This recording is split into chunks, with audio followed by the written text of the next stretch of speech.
أعوذ بالله السميع العليم من الشيطان الرجيم من همزه ونفخه ونفسه. بسم الله الرحمن الرحيم. ربي يسر ولا تعسر وتمم بالخير. ربي زدني علما. وإلى مدين أخاهم شعيبا قال يا قوم اعبدوا الله ما لكم من إله غيره قد جاءتكم بينة من ربكم فأوفوا الكيل والميزان ولا تبخسوا الناس أشياءهم ولا تفسدوا في الأرض بعد إصلاحها ذلكم خير لكم إن كنتم مؤمنين. ولا تقعدوا بكل صراط توعدون وتصدون عن سبيل الله من آمن به وتبغونها عوجا واذكروا إذ كنتم قليلا فكثركم وانظروا كيف كان عاقبة المفسدين. وإن كان طائفة منكم آمنوا بالذي أرسلت به وطائفة لم يؤمنوا فاصبروا حتى يحكم الله بيننا وهو خير الحاكمين. یہ 3 آیات مبارکہ ہیں سورہ اعراف کی 8ویں سپارے کی. یہاں پر 8ویں سپارے کی تکمیل ہوتی ہے. 8واں سپارہ کمپلیٹ ہوتا ہے یہاں پر آیت نمبر 87 پہ. اور ہم نے اہل مدین کی طرف ان کے بھائی شعیب کو بھیجا. کہا اے میری قوم. قالا یہ آپ بار بار پڑھ چکے ہیں، پیچھے بھی پڑھ چکے ہیں. فرمایا اے میری قوم تم اللہ کی عبادت کرو، اس کے سوا تمہارے لیے کوئی معبود نہیں، کوئی الہ نہیں. تمہارے پاس تمہارے رب کی طرف سے واضح دلیل آ گئی ہے، لہٰذا تم ناپ اور تول کو پورا کرو. کیا کرو؟ فاؤف الکیلا، کیل کو بھی اور میزان کو بھی، جو ترازو سے تولی جاتی ہیں، جو چیزیں ناپ کر دی جاتی ہیں، ان سب کو پورا کرو. اور لوگوں کو ان کی چیزیں کم کر کے مت دو. اور تم زمین میں کیا نہ کرو؟ فساد مت کرو. ولا تفسدوا، کب نہ کرو؟ اصلاح کے بعد، یعنی اصلاح کرنے کی کوشش کرو. اور اصلاحی معاشرہ ہے اگر ہے تو وہاں بھی فساد نہ مچاؤ. لوگ اگر پرامن طریقے سے رہ رہے ہیں تو فساد برپا مت کرو. اور اگر فساد ہو رہا ہے پھر بھی فساد مت کرو. فساد کو مٹانا ہے، فساد کو پھیلانا نہیں ہے. فساد مت کرو اصلاح کے بعد. ٹھیک ہے، تو یہاں ترجمہ ہے تم زمین کی اصلاح کے بعد اس میں فساد نہ کرو، یہ تمہارے لیے بہتر ہے. ذالکم خیر لکم، خیر ہے کس کے لیے؟ تمہارے لیے. اگر تم مومن ہو، اگر تمہارے پاس ایمان ہے، تمہیں کچھ سمجھ ہے، تو بہتر تمہارے لیے یہی بات ہے. بہتر تو ہے لیکن سب سے بہتر ہے. اور تم ہر ایک راستے پر مت بیٹھو، راستوں پر مت بیٹھا کرو. تم اس شخص کو ڈراتے اور کیا کرتے ہو؟ اللہ کے راستے سے روکتے ہو جو اس پر ایمان لے آئے.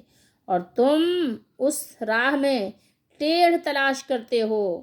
اور یاد کرو جب تم تھوڑے تھے، جب تمہارا گروہ کم تھا تو کیا ہوا تھا؟ پھر اس نے تمہیں زیادہ کر دیا.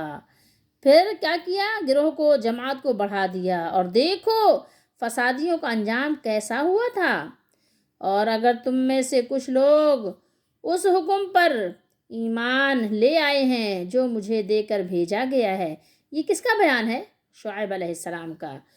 جو کچھ مجھے دے کر بھیجا گیا ہے اور کچھ دوسرے ایمان نہیں لائے ہیں، تو تم ذرا صبر کرو یہاں تک کہ اللہ ہمارے درمیان فیصلہ کر دے. اور وہ سب سے بہتر فیصلہ کرنے والا ہے. کون؟ اللہ تعالیٰ. اللہ کا فیصلہ بہترین فیصلہ ہے. اللہ بہترین حاکم ہے. جتنے بھی حاکم ہو سکتے ہیں عارضی، ان عارضی حاکموں سے بہترین حقیقی حاکم کون ہے؟ وہ ہمارا اللہ ہے. اس سے بہتر کوئی حاکم نہیں ہے. اس کا ہر حکم سب سے اچھا ہے. یہاں پر اللہ تعالیٰ نے بیان فرمایا ہے کہ شعیب علیہ السلام کدھر بھیجے گئے تھے. بتایا کہ وَإِلَى مَدْيَنَ، مدین کی طرف. مدین ویسے شہر کو بھی کہتے ہیں، اور مدین ایک علاقے کا نام ہے خاص، مدین ہی. ٹھیک ہے، مدین کا علاقہ حجاز کے شمال مغرب اور فلسطین کے جنوب میں بحر احمر اور خلیج عقبہ کے کنارے پر واقع تھا. اور آج بھی اس علاقے میں ایک جگہ اسی نام سے مشہور ہے، آپ لوگوں کو پتہ ہوگا. شعیب علیہ السلام کا ایک نسب نامہ بھی لوگوں نے بیان کیا ہے، مگر اس کے صحیح ہونے کی ہمارے پاس کوئی دلیل نہیں ہے، کیونکہ رسول اللہ صلی اللہ تعالیٰ علیہ وآلہ وسلم کے بیان کی مہر نہیں ہے، نہ قرآن میں اس کا ذکر ہے اور نہ ہی ہمیں اس کی حاجت ہے، اس لیے اللہ تعالیٰ نے نسب نامہ بیان بھی نہیں فرمایا۔ اگر حاجت ہوتی، ہماری ضرورت ہوتی تو اللہ تعالیٰ ضرور بیان فرما دیتے۔ سورہ شعراء میں ہے کہ شعیب علیہ السلام کو اصحاب الایکہ کی طرف بھیجا گیا، وہاں پر ہے اذ قال لهم شعیب الا تتقون، فرمایا کذالک کذب اصحاب الایکۃ المرسلین، کذب اصحاب الایکۃ المرسلین اذ قال لهم شعیب الا تتقون، ایکا والوں نے رسولوں کو جھٹلایا جب ان سے شعیب نے کہا کیا تم ڈرتے نہیں ہو۔ تو بعض لوگوں نے کہا ہے کہ یہ دونوں ایک ہی قوم کے نام ہیں، یعنی مدین جو قوم مدین ہے جس کو شعیب علیہ السلام کو اس قوم کا بھائی کہا گیا، آخا ہم، اچھا اس کے علاوہ اور یہ بھی کہا کہ ان پر دو قسم کے عذاب آئے، ایک عذاب یوم الذلہ، ایک کیا ہے فرمایا سورہ شعراء میں ہے کہ عذاب یوم الذلہ، اور ایک ہے الرجفہ جو ہم اسی سورہ میں آگے پڑھ لیں گے 91 پر۔ تو بہرحال بعض کا کہنا ہے کہ یہ دو الگ الگ قومیں تھیں، اصحاب مدین پر الرجفہ زلزلے کا عذاب آیا اور اصحاب ایکا پر یوم الذلہ کا عذاب آیا، لیکن اللہ بہتر جاننے والے ہیں، ہمیں اس پر کوئی بات کرنی ہی نہیں ہے۔ ان پر عذاب آیا اور عذاب سے ہمیں اپنا بچاؤ کرنا ہے، ہمارے لیے بس اتنی بات اور اتنا سبق کافی ہے۔ اس کے علاوہ اس پہ یہ کہنا کہ کتنی قومیں تھیں، کون تھیں، کیا تھیں، جو قرآن نے بیان کیا بس ہمارا اس پر ایمان ہے، اور یہ بھی پتہ ہونا چاہیے کہ ہر نبی نے ہجرت بھی کی ہے، کوئی نبی ایسے نہیں گزرے جنہوں نے اپنے علاقے سے ہجرت نہ کی ہو، نبی ہجرت کرتے ہیں۔ تو ایسا بھی ہوتا ہے کہ ایک جائے پیدائش، ایک جائے رہائش ہوتا ہے اور ایک ہجرت کر کے مقام ہجرت ہوتا ہے، واللہ عالم۔ اس صیغے پر اگر غور کریں، قال یا قوم اعبدوا اللہ ما لکم من الہ غیرہ، تو آپ پیچھے سے چلیے، پھر پیچھے سے کیا ہے، آیت نمبر 60 پر ہم نے پڑھا تھا سورہ اعراف میں کہ نوح علیہ السلام کو جب اللہ نے بھیجا تو آپ نے بھی اپنے قوم سے یہی بات کہی تھی کہ اللہ کی عبادت کرو، اس کے سوا تمہارا کوئی بھی نہیں ہے کہ جو تمہارا والی وارث ہو۔ انی اخاف علیکم عذاب یوم عظیم، میں ڈرتا ہوں کہ تم پر بہت بڑا عذاب آ جائے۔ جیسے آج دیکھیں عذاب آ ہی رہا ہے، ہر طرف لوگ رو رہے ہیں، اور رونے کے ساتھ ساتھ بے سکونی بھی ہے۔ یہ بے سکونی کس بات کی علامت ہے؟ اس بات کی علامت ہے کہ اللہ کو بہت زیادہ ناراض کیا جا رہا ہے۔ پھر یہی بات جو یہاں بیان ہے، آپ پڑھ رہے ہیں، دیکھ رہے ہیں آیت نمبر 85 میں، یہی بات پھر ہود علیہ السلام نے اپنی قوم سے بھی کہا، قال یا قوم اعبدوا اللہ ما لکم من الہ غیرہ افلا تتقون، آیت نمبر 65 پر سورہ اعراف میں ہود علیہ السلام نے یہی اپنے قوم کو درس سنایا، یہی ان کو واعظ و نصیحت کی۔ سب سے پہلے کیا ہے؟ اللہ کی عبادت کرو، اس کے علاوہ تمہارا کوئی بھی داتا اور دستگیر نہیں ہے۔ اور حضرت صالح علیہ السلام نے بھی یہی بات کہی اپنی قوم سے، آیت نمبر 72 پر ہم پڑھ چکے ہیں، سیم یہی بات، لیکن قوم نے کیا کیا؟ کسی کو جھوٹا کہا، کسی کو بے وقوف کہا، مطلب ہر ایک کی بات سمجھ لیں کہ انہوں نے اپنے پاؤں تلے رون دی اور ماننے کو تیار نہیں ہوئے۔ تو یہی بات چلتی چلی آ رہی ہے انبیاء سے، یہی بات سیم۔ سب سے پہلی دعوت، اور ہر نبی کی دعوت یہ ہوتی ہے، سب سے پہلی دعوت یہی ہوتی ہے کہ سب سے پہلے تو تم اپنے مالک کو پہچانو کہ اس کے سوا تمہارا کوئی اور مالک نہیں ہے۔ بہرحال مدین والوں کا بھی سب سے بڑا جرم اللہ کے ساتھ شرک تھا۔ شعیب علیہ السلام نے سب سے پہلے ان کو اس سے دور رہنے کا، اس سے توبہ کرنے کا حکم دیا کہ اس سے باز آ جاؤ، اور ہر نبی کی آپ کو پتہ ہے کہ سب سے پہلی دعوت یہی ہوتی ہے، وَمَا أَرْسَلْنَا مِن قَبْلِكَ مِن رَّسُولٍ إِلَّا نُوحِي إِلَيْهِ أَنَّهُ لَا إِلَٰهَ إِلَّا أَنَا فَاعْبُدُونِ، سورہ انبیاء میں۔ اور ہم نے آپ سے پہلے کوئی رسول نہیں بھیجا مگر اس کی طرف یہ وحی کرتے تھے کہ میرے سوا کوئی معبود نہیں، سو میری عبادت کرو۔ قد جاءتکم بینہ فرمایا کہ میرے سچا ہونے کی واضح دلیل تم دیکھ چکے ہو، لہٰذا ضروری ہے کہ جو بات میں کہتا ہوں اسے صحیح سمجھو۔ بینہ سے کیا مراد ہے؟ تو یہ حدیث نمبر ہے بخاری شریف کی 4981، آپ کے سامنے ہے. بات بیان کی کیا کہ تمہارے پاس تمہارے رب کی طرف سے دلیل آ چکی ہے، نشانی آ چکی ہے، بینہ آ چکی ہے. یعنی اللہ تعالیٰ نے دلائل و براہین بیان فرما دیے ہیں. ٹھیک ہے. تو نبی رسول علیہ السلام جب تشریف لاتے ہیں تو جس دین و شریعت کو لاتے ہیں اس کے سچا ہونے کی دلیلیں بھی لے کر آتے ہیں، ان کے ساتھ معجزات بھی ہوتے ہیں. ٹھیک ہے. اور معاملات کے متعلق بھی وہ سمجھاتے ہیں، لیکن سب سے پہلے تو وہ کیا سکھاتے ہیں؟ سب سے پہلے توحید سکھاتے ہیں. تو ہر نبی کو معجزہ دیا جاتا ہے. یہاں پر دیکھ لیجئے، میں آپ کو حدیث دکھا رہی ہوں، رسول اللہ صلی اللہ علیہ وسلم کا بیان سنیے. حضرت ابو ہریرہ رضی اللہ تعالیٰ عنہ بیان کرتے ہیں کہ نبی کریم صلی اللہ علیہ وآلہ وسلم نے ارشاد فرمایا، ہر نبی کو ایسے ایسے معجزات عطا کیے گئے کہ لوگ انہیں دیکھ کر ان پر ایمان لائے. ٹھیک ہے. دیکھا انہوں نے، جیسے ہمارے نبی ہے کہ صلی اللہ علیہ وسلم نے تھوڑے سے پانی کو زیادہ کر دیا، تھوڑے سے کھانے کو زیادہ کر دیا، چاند کو 2 ٹکڑے کر دیے. لیکن ہمارے نبی صلی اللہ علیہ وسلم نے فرمایا کہ ہر نبی کو معجزات عطا کیے گئے، لوگ ان کو دیکھ کر ایمان لائے، لیکن کیا ہوا؟ بعد کے زمانے میں ان کا کوئی اثر نہیں رہا. جب ظاہر نبی چلے گئے تو معجزہ بھی ختم ہو گیا. اب اگر میں کہوں کہ میرے نبی صلی اللہ علیہ وسلم میرے ساتھ کھانا کھائیں اور میرے کھانے کو زیادہ کر دیں، 3 لوگوں کا کھانا 30 لوگ، 300 لوگ، 3000 لوگ کھا لیں، تو کیا ایسا ممکن ہے؟ نہیں، ممکن نہیں ہے. یہ معجزہ تو ختم ہو گیا. ٹھیک ہے. لیکن نبی کریم صلی اللہ علیہ وسلم نے فرمایا، اور مجھے جو معجزہ دیا گیا ہے وہ وحی قرآن ہے جو اللہ تعالیٰ نے مجھ پر نازل کیا ہے.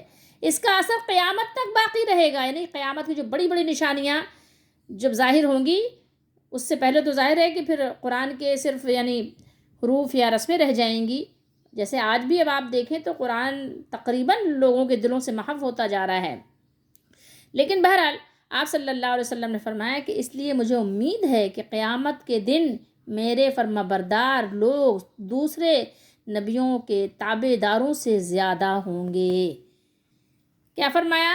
وَإِنَّمَا كَانَ الَّذِي أُوتِيتُ وَحْيًا أَوْحَاهُ اللَّهُ إِلَيَّ فَأَرْجُو أَنْ أَكُونَ أَكْثَرَهُمْ تَابِعًا يَوْمَ الْقِيَامَةِ.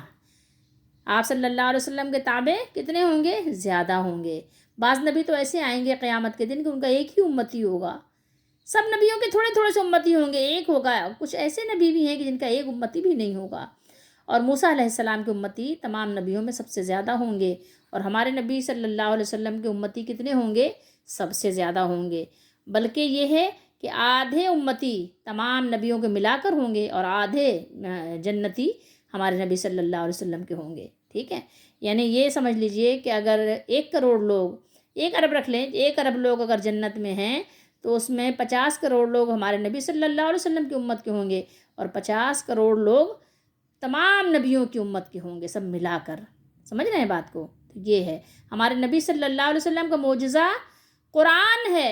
اصل معجزہ آپ صلی اللہ علیہ وسلم کا قرآن ہے، جس کو پڑھ کر، جس کو سن کر لوگ ایمان لاتے ہیں آج بھی. ٹھیک ہے. آج بھی لوگ ایمان لاتے ہیں. یہ معجزہ ایسا ہے کہ جس کو ہم اپنی آنکھوں سے دیکھ بھی رہے ہیں، اپنے کانوں سے سن بھی رہے ہیں. یہ حدیث اور بہت ساری احادیث اسی مضمون کی بخاری و مسلم اور دیگر محدثین نے بیان کیا ہے. بہرحال شعیب علیہ السلام کو کون سا معجزہ ملا تھا؟ تو قرآن مجید نے اس کو بیان نہیں کیا ہے.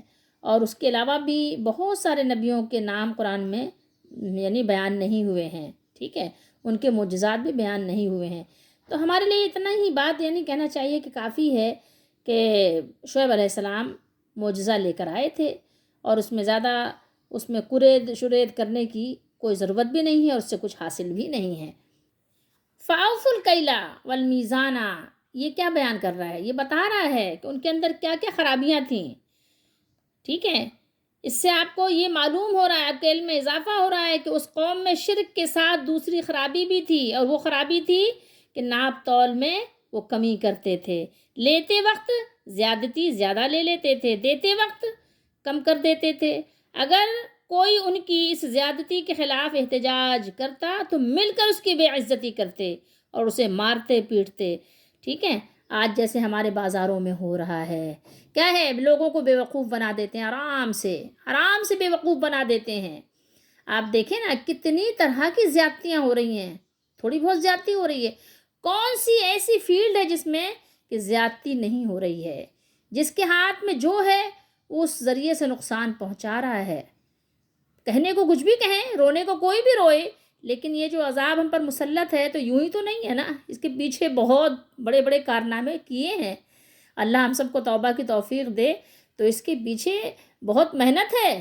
اللہ کو ناراض کرنے کی آپ نے بڑی محنت، بڑی لگن سے کام کیا ہے. نعوذ باللہ، استغفر اللہ. اللہ تعالیٰ ہم سب سے راضی ہو جائے، ہمیں توبہ کی، سچی توبہ کی توفیق دے اور اپنے بری عادتوں کو، برے کاموں کو چھوڑنے کی توفیق دے. اس میں ایک سبق اور بھی ہے کہ جب قوم مشرک ہو جاتی ہے تو پھر لازمی بات ہے جب وہ اللہ تعالیٰ پر اس کا یقین کمزور ہو جاتا ہے، وہ شرک کرنے لگتی ہے، دوسروں کو اللہ تعالیٰ کا شریک ٹھہرانے لگ جاتی ہے اور دوسرے سے امیدیں باندھنے لگ جاتی ہے، دوسروں کو نفع و نقصان کا مالک سمجھنے لگ جاتی ہے، تو اللہ تعالیٰ کی عظمت، اس کی ہیبت، اس کا جلال دلوں سے کم ہو جاتا ہے. پھر وہ کوئی بھی گناہ کر لیتی ہے، کوئی بھی جرم کر لیتی ہے. جب ظاہر ہے وہ اپنے مالک کی ہی نہیں تو پھر کسی کی بھی نہیں. یہ آپ جان لیجئے، اس میں بہت بڑا سبق ہے یہ. تو بہرحال یہی جو شعیب علیہ السلام کی قوم تھی، شعیب علیہ السلام نے نصیحت کرنے کی، ان کو سمجھانے کی، ان کو راستے پہ لانے کی کافی محنت اور کوشش کی کہ یہ لوگ سدھر جائیں. ٹھیک ہے، یہ لوگ جو ہے درست ہو جائیں. شعیب علیہ السلام نے ان کو معاملات کے متعلق واضح نصیحت کرتے ہوئے ان سے فرمایا کہ ناپ تول پورا کیا کرو اور لوگوں کو ان کی چیزیں کم کر کے نہ دیا کرو، اور ناپ اور تول ہر حال میں پورا کرو. اور یاد رکھو کہ انبیاء علیہم السلام اور ان کے بعد ان کے پیچھے چلنے والے صالحین کی محنت سے دنیا میں جو اصلاح ہوئی ہے، اس کے بعد شرک کر کے اور بددیانتی کر کے اور ان کے ساتھ پیدا ہونے والی برائیوں کے ذریعے سے اس میں فساد مت پھیلاؤ. اگر لوگوں کے حقوق ادا نہیں کرو گے، لوگ احتجاج کریں گے، جلوس نکالیں گے، آوازیں اٹھائیں گے، برا بھلا کہیں گے. کیا ہوگا اس سے؟ جب حق تلفی ہوگی تو فساد بھی ہوگا. فساد ایک ایسا جرم ہے کہ جس کی وجہ سے پورا معاشرہ بگاڑ کا شکار ہو جاتا ہے، پورا معاشرہ برباد ہو کے رہ جاتا ہے. تو دیکھو، اگر تم مومن ہو، اگر تم مجھ پر ایمان لا کر شرک اور بددیانتی ترک کر دو تو یہ تمہارے لیے بہتر ہے. ذالکم خیر لکم. دیکھو یہ بہتر تمہارے لیے یہی ہے، کیونکہ اگر تم بہت اچھے بن بھی گئے، مسلمان نہیں بنے، تو تمہاری اچھائی دنیا میں تو تمہیں کام دے گی لیکن قیامت کے دن کام نہیں دے گی. اگر تم ناپ تول میں کمی نہیں کرتے اور بہت اچھے اخلاق کے مالک ہو، بہت لوگوں کے حقوق ادا بھی کرتے ہو، لیکن اللہ اور رسول پر ایمان نہیں لاتے، تو دیکھو کافر رہتے ہوئے اچھے کام کرنے سے تمہیں کوئی فائدہ نہیں ہوگا. دیکھو جب تک تم مومن نہیں ہوگے نا تو قیامت کے دن اس کا کچھ فائدہ نہیں ہوگا. ان کن تم مومنین، تمہیں ایمان بھی لانا ہوگا، اقرار کرنا ہوگا کہ تم مومن ہو اور دل میں بھی اپنے ایمان کو بسانا ہوگا. ولا تقعدوا، کیا فرمایا؟ ولا تقعدوا بكل صراط توعدون، اور ہر راستے پر مت بیٹھا کرو کہ تم ڈراتے ہو، یعنی تم لوگوں کو ڈراتے ہو کہ اگر انہوں نے تمہیں اپنا مال نہ دیا تو تم انہیں قتل کر دو گے. صحابہ اور تابعین بیان کرتے ہیں، جس میں حضرت عبداللہ بن عباس رضی اللہ تعالیٰ عنہما بھی ہیں، بیان فرماتے ہیں کہ حضرت شعیب علیہ السلام کے پاس ان کی اتباع کے لیے آنے والے مومنوں کو وہ ڈراتے تھے، لیکن یہاں فرمایا کہ یہ لوگ راستوں پر ناکے لگا کر لوگوں سے زبردستی ٹیکس وصول کرتے. جیسے آج بھی ہے نا کہ جب تنخواہ داروں کو تنخواہیں ملتی ہیں تو ٹیکس کاٹ کر ملتی ہیں. ٹھیک ہے، اور وہ ضرورت سے زیادہ ہوتی ہیں. مطلب یعنی ضرورت سے زیادہ کس طرح سے؟ یعنی ٹیکس جو ہے اس کے پرسنٹیج اگر آپ دیکھیں تو بہت زیادہ، اتنا ٹیکس ہے اسلام میں نہیں ہے. ٹھیک ہے، یہ سب یعنی اسلام کے خلاف ہی کام ہو رہے ہیں، لیکن بہرحال زبردستی لے لیتے ہیں. وہ کمانے والا بیچارہ وہ کتنے ہی قرضوں کے بوجھ میں دبا ہوا ہو، کتنا ہی اس کے ساتھ پریشانیاں مشکلات لاحق ہوں، لیکن آپ کے جو والی وارث بنے ہوئے ہیں، آپ کے حاکموں کو اس کی کوئی پرواہ نہیں ہوتی، وہ ٹیکس کاٹ دیے جاتے ہیں تنخواہوں کے ذریعے سے. زبردستی یعنی آپ پر ٹیکس مسلط کر دیا جائے گا. ٹھیک ہے، تو ایسے ہی وہ لوگ بھی کیا کرتے تھے؟ زبردستی ٹیکس وصول کرتے، کبھی ڈرا دھمکا کر ان کی بے عزتی کرتے اور ان کا سب کچھ ہی چھین لیتے، جیسے آج گن پوائنٹ پر ہے. ٹھیک ہے، مار کے بھی چلے جائیں، کوئی آپ کا پوچھنے والا نہیں. تو یہ خرابیاں یعنی قدیم ہے، پرانی چلی آ رہی ہیں. قدیم سے مراد میرا یہ نہیں ہے کہ قدیم نعوذ باللہ، بلکہ یعنی بہت پرانی ہے. جب سے یعنی دنیا آباد ہے یہ خرابیاں بھی اسی وقت سے جنم لے رہی ہیں، کیونکہ انسان کی فطرت میں ہی ہے نا فساد. اس کے علاوہ کیا کرتے تھے، راستے میں یعنی سیدھے راستے میں ٹیڑھا پن تلاش کرتے، جیسے آج بھی ہے نا، سیدھا سیدھا انسان کو چلنے نہیں دیتے.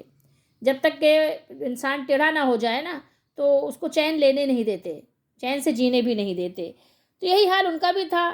وہ کیا کرتے تھے کہ شعیب علیہ السلام پر ایمان لانے کی طرف مائل لوگ جو ہوتے تھے، اگر ان کو پتہ چلتا کہ یہ شعیب علیہ السلام کی طرف مائل ہے، ان کی باتوں کو سن رہا ہے، اور ان کا جو ایک خوبصورت انداز ہے وعظ و نصیحت کا، جو یعنی قوم سے خطاب کرنے کا اور تقریر کرنے کا اور بیان کرنے کا، فصاحت و بلاغت اور وعظ و نصیحت کے جو ان کے دل نشین جو ان کے اسلوب تھے، تو بہترین وہ خطیب تھے. تو کہیں ایسا تو نہیں کہ یہ ان کی بات سے متاثر ہو گیا ہو اور ان پر ایمان لے آئے اور ہمارے ہاتھ سے نکل جائے، کہیں جنتی بن جائے، ہماری دوزخ میں یہ نہ جائے ہمارے ساتھ، نعوذ باللہ استغفر اللہ. تو بڑی کوشش سے وہ ہر طرح سے روکنے کی کوشش کرتے تھے. سمجھ رہے ہیں بات کو؟ اور اسلام کے احکام میں طرح طرح کی خرابیاں نکال کر، طرح طرح کے شبہات پیدا کر کے ثابت کرنے کی کوشش کرتے کہ یہ سیدھا راستہ نہیں ہے بلکہ غلط راستہ ہے. یہ قرآن بتا رہا ہے آپ کو، تبغونہا، ٹھیک ہے.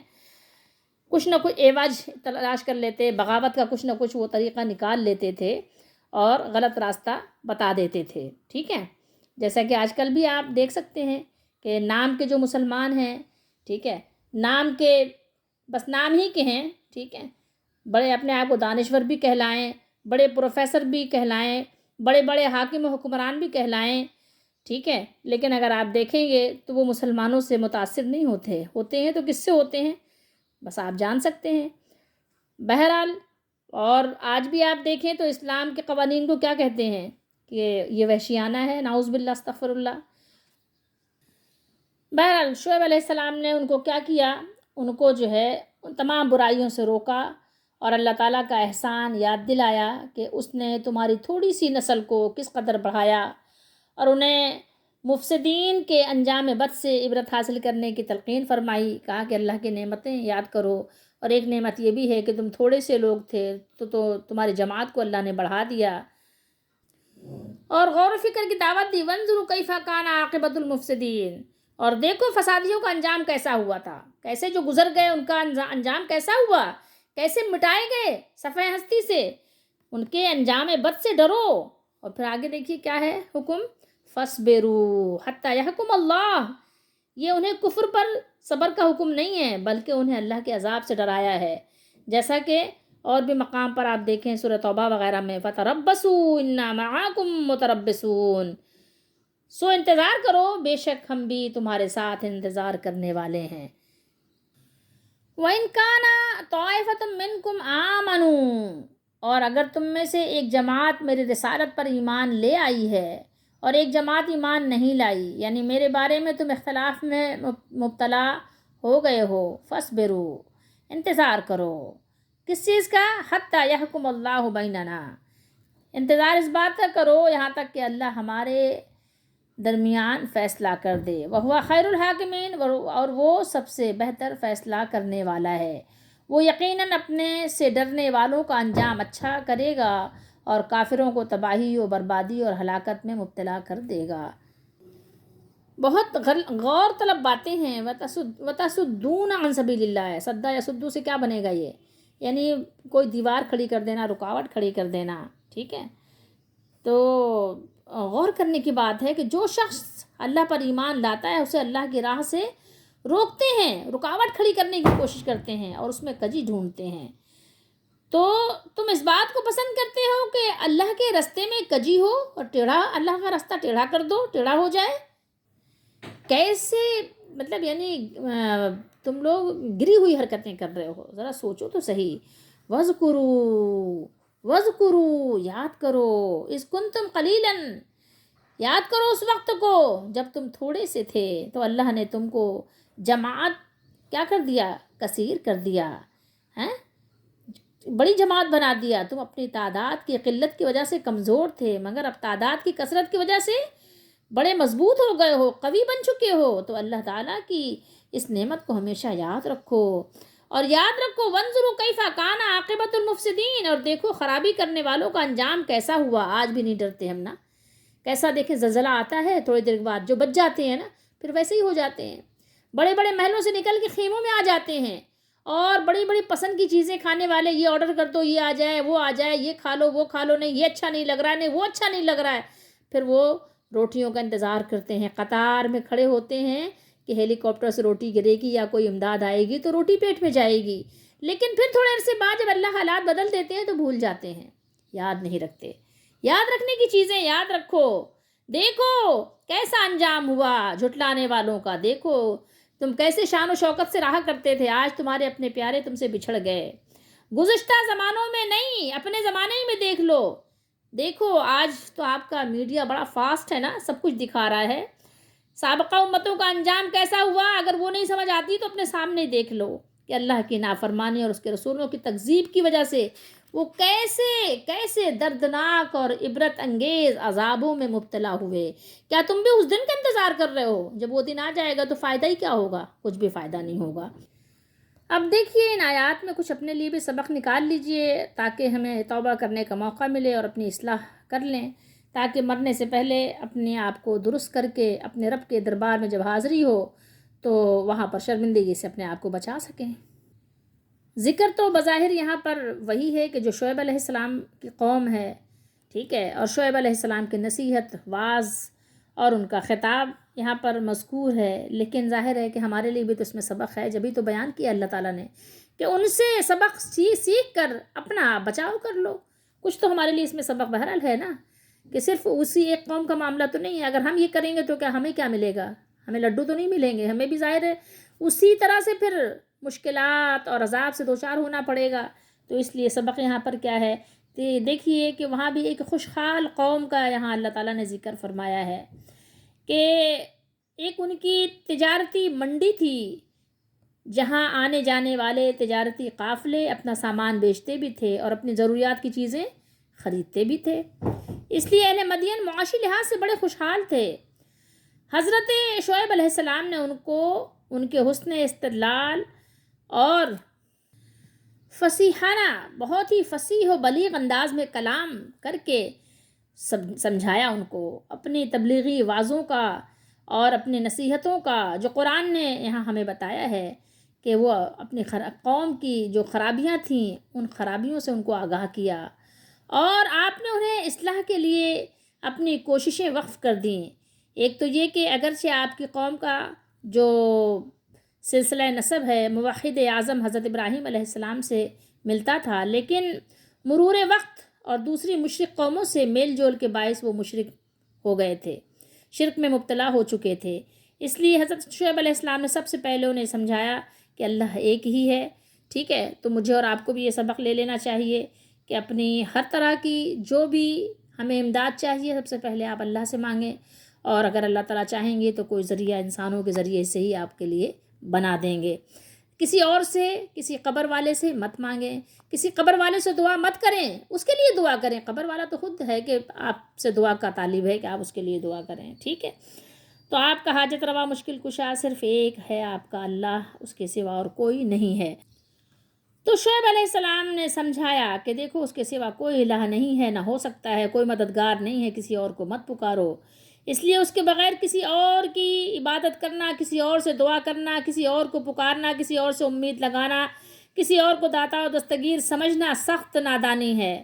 اور دوسری ان کی خرابی کیا تھی جو ان میں جڑ پکڑ چکی تھی، یہ تھی کہ وہ ایک تاجر پیشہ قوم ہونے کے باعث لین دین میں دھوکہ فریب سے باز نہیں آتے تھے، جیسے آج ہمارے بازاروں میں ہے، آپ دیکھ لیجئے، ان کی زندگی کا مقصد زیادہ دولت کماؤ بن کر رہ گیا تھا کہ بس زیادہ مالدار بن جاؤ، بس ان کی زندگی کا یہی مقصد تھا، ان کا ایم ہی یہی تھا کہ بس زیادہ مالدار، جب اس میں جو کچھ بھی کرنا پڑے، جتنا بھی ذلیل ہونا پڑے ذلیل ہو جاؤ، لیکن بس زیادہ مالدار بن جاؤ۔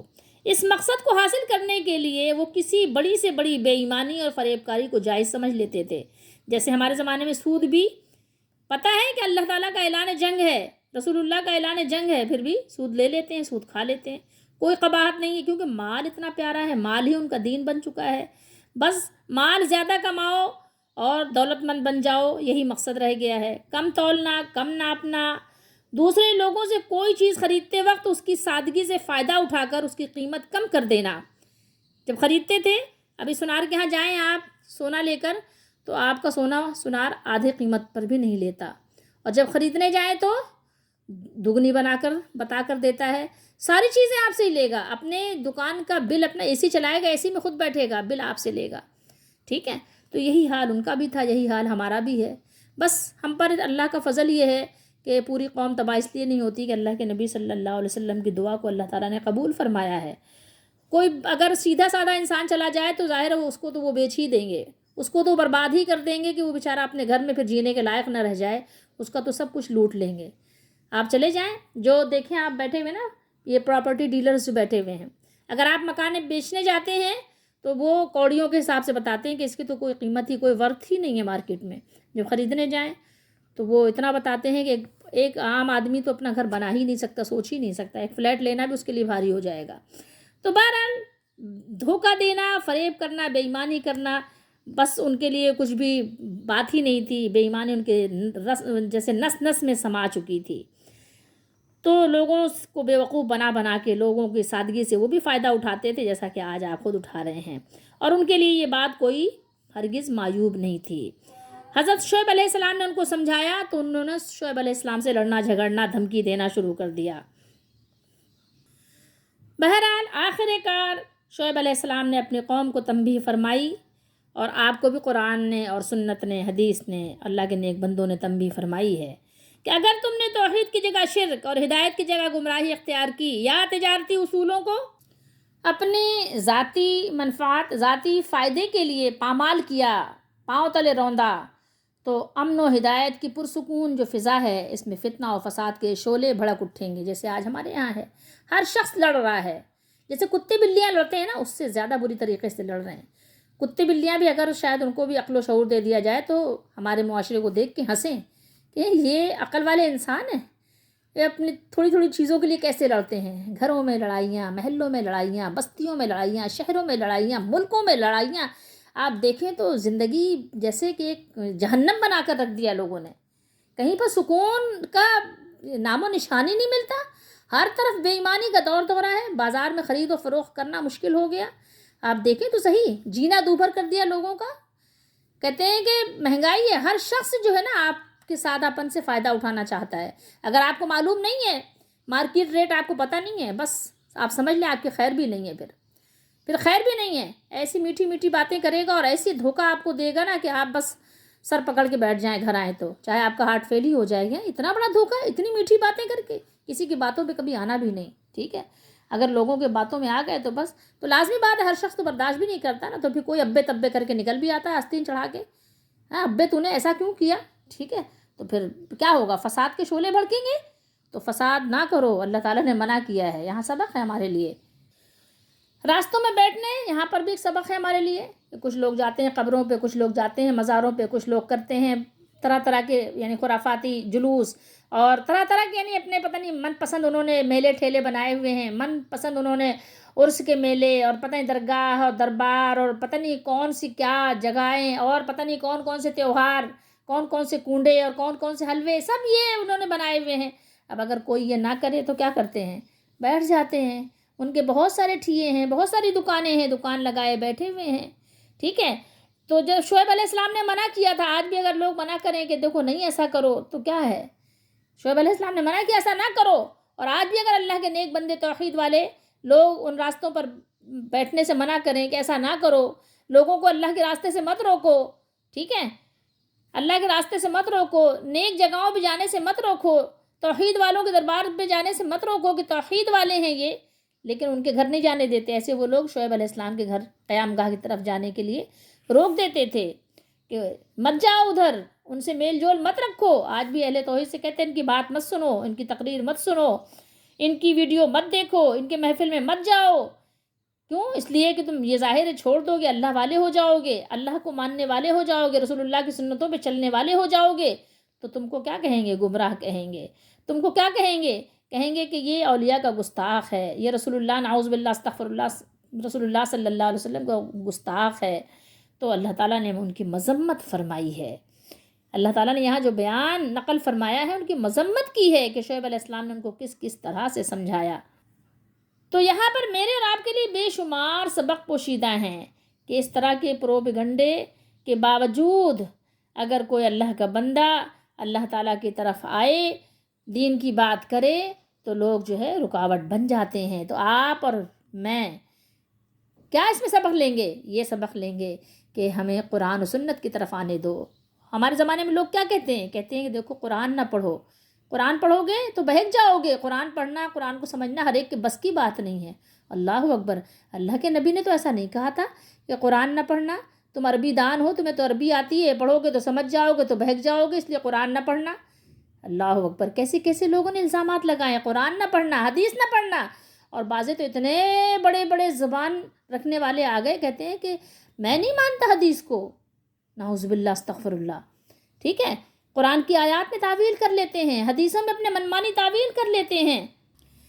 تو دیکھو ایسا نہ کرو، لوگوں کو قرآن دو، لوگوں سے کہو پڑھو، ترجمے کے ساتھ قرآن پڑھو، حدیث پڑھو، سنت پڑھو، صحابہ کا طریقہ پڑھو. دیکھو یہ لوگوں کو قرآن پڑھنے سے روکنا چھوڑ دو، یہ اللہ تعالیٰ نے منع فرمایا ہے. دیکھو شعیب علیہ السلام کی قوم نے بھی روکا تھا نا راستوں میں بیٹھ بیٹھ کے، تم ایسا نہ کرنا. دیکھو ایسا نہ کرنا، چھوڑ دو ان کاموں کو، اس کا انجام اچھا نہیں ہوگا، بہت برا ہوگا. کہیں ایسا نہ ہو زلزلہ آ جائے، اس کی لپیٹ میں تم اپنے گھر میں قبرستان بنا دیا جائے، اور بچ بھی جاؤ تو بے گھر ہو جاؤ، لوگوں کی امداد کے منتظر ہو جاؤ.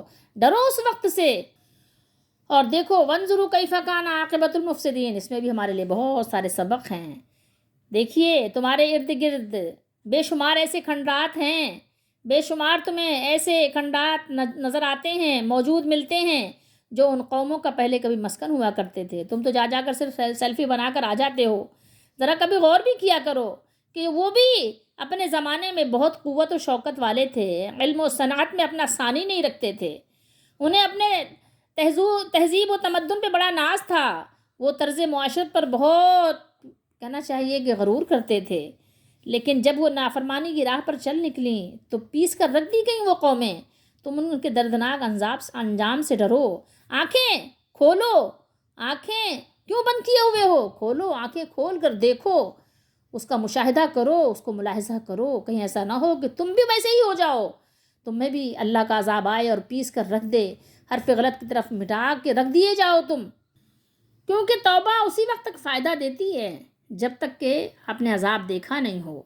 ٹھیک ہے، جب آپ کی جان گلے تک آ جاتی ہے پھر توبہ آپ کو کام نہیں دیتی. تو اس لیے اس سے پہلے اپنا بچاؤ کر لو، اس انجام بد سے ڈرو. لوگوں سے کیا کرو؟ لوگوں سے آپ وہ دینداری والا جو سنت طریقہ ہے اس طرح سے معاملات کرو. لوگوں کو تنگ مت کرو، پریشان حال مت کرو. آج ہمارے یہاں دیکھیں کیا مناظر ہیں، آپ دیکھ سکتے ہیں کہ جو مناظر ہیں وہ ناقابل بیان ہیں. اور یہ سب کچھ کیوں ہے؟ یہ اس لیے ہے کہ یہ سب اپنے ہاتھوں کی کمائی ہے. جو بویا تھا وہ آج کاٹ رہے ہیں، اور آگے اللہ ہی جانے کہ کیا اور مزید دن دیکھنا باقی ہے. تو اللہ تعالی ہم سب پر رحم فرمائے. کوئی یار و مددگار نہیں ہے جو زندہ لوگوں کی بات کر رہی ہوں، کوئی آپ کے لیے تسلی کے دو بول بولنے والا بھی نہیں ہے. وہ بولتے بھی جو ہیں نا تو وہ بھی جھوٹے کلمات ہوتے ہیں، وہ دل میں ان کے بھی آپ کی طرف سے کوئی خیر خواہی نہیں ہوتی. موقع ملے آپ کو لوٹ لیں، موقع ملے آپ کو کیا کریں، اپنے بیچ دیں، موقع ملے آپ کو شہر بدر کر دیں، ملک بدر کر دیں، موقع ملے آپ کا تن من دھن اپنے لیے قربان کر دیں، موقع ملے آپ کو اپنی زندگی کی بھیٹ چڑھا دیں. تو یہ وقت ہیں، یہ حالات ہیں، ایسے دردناک انجام ہیں. تو کیا اب بھی توبہ نہیں کریں گے؟ کیا اب بھی نہیں سدھریں گے؟ کیا اب بھی راستے پر نہیں آئیں گے؟ کیا اب بھی جو ہے دوسروں سے امیدیں لگائے بیٹھے رہیں گے؟ کب توبہ کریں گے؟ توبہ کریں. دیکھیں اللہ کے رسولوں نے علیہم الصلاۃ والسلام نے ہمیں ڈرایا ہے، تو ہم کب ڈریں گے؟ کب ڈریں گے؟ کون سا دن آئے گا ڈرنے کا؟ کب کم تولنا چھوڑیں گے؟ کم مت تولو. بازاروں میں انصاف کرو، تجارت کی منڈیوں میں انصاف کرو. جہاں جو بیٹھا ہوا ہے جس لیول کا تاجر ہے وہ انصاف کرے، عدل کرے. جو چیز جتنے کی ہے، جو مارکیٹ ریٹ ہے اسی ریٹ پر سودا دے. آپ تصور کر سکتے ہیں؟ میں آپ کو کیا بتاؤں، بس بتانے کو جی بھی چاہتا ہے اور نہیں بھی جی چاہتا کہ کیسے کیسے لوگ دھوکہ دیتے ہیں، کس کس انداز سے دھوکہ دیتے ہیں. دھوکہ دینا چھوڑ دو. ورنہ یقین مانو یہ مال آپ کے کچھ کام نہیں آئے گا۔ اللہ تعالی ہماری دستگیری فرمائے، ہمیں سمجھنے کی توفیق دے۔